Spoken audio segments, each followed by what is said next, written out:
नित जीवन के संघर्षों से जब टूट चुका हो अंतर्मन, तब सुख के मिले समंदर का रह जाता कोई अर्थ नहीं।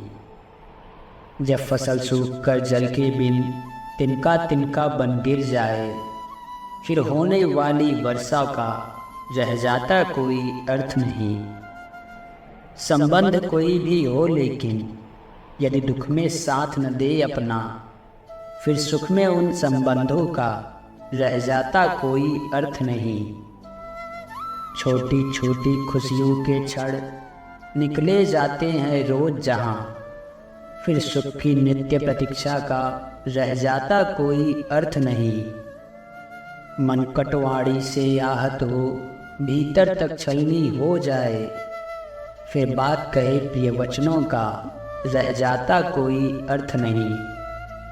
सुख साधन चाहे जितने हो, पर काया रूपों का घर हो, फिर उन अगणित सुविधाओं का रह जाता कोई अर्थ नहीं। जंगल में एक गर्भवती हिरनी बच्चे को जन्म देने वाली थी। वह एकांत की तलाश में घूम रही थी कि उसे नदी के किनारे ऊंची और घनी घास दिखी। उसे वो उपयुक्त स्थान लगा शिशु को जन्म देने के लिए। वहाँ पहुँचते ही उसे प्रसव पीड़ा शुरू हो गई। उसी समय आसमान में घनघोर बादल वर्षा को आतुर हो उठे और बिजली कड़कने लगी। उसने दाईं तरफ देखा तो एक शिकारी तीर का निशान उसकी तरफ कर रहा था। घबरा कर वह दाहिने तरफ झुकी तो वहाँ एक भूखा शेर झपटने को तैयार बैठा था। सामने सूखी घास आग पकड़ चुकी थी और पीछे की तरफ झुकी तो नदी में जल बहुत था। मादा हिरनी क्या करती? वह प्रसव पीड़ा से व्याकुल थी। अब क्या होगा? क्या हिरनी जीवित बचेगी? क्या वो अपने शावक को जन्म दे पाएगी? क्या शावक जीवित रहेगा? क्या जंगल की आग सब कुछ जला देगी? क्या मादा हिरनी शिकारी के तीर से बच पाएगी?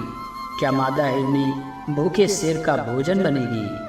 वो एक तरफ आग से घिरी है और पीछे नदी है। क्या करेगी वो? हिरनी अपने आप को शून्य में छोड़कर अपने बच्चे को जन्म देने में लग जाती है। कुदरत का करिश्मा देखिए। बिजली चमकी और तीर छोड़ते हुए शिकारी की आंखें चौंधिया गई। उसका तीर हिरनी के पास से गुजरते हुए शेर की आंख में जा लगा। शेर दहाड़ता हुआ इधर उधर भागने लगा और शिकारी शेर को घायल जानकर भाग गया।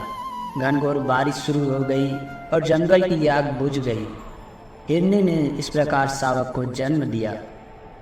हमारे जीवन में भी कभी कभी कुछ क्षण ऐसे आते हैं जब हम चारों तरफ से समस्याओं से घिरे होते हैं और कोई निर्णय नहीं ले पाते।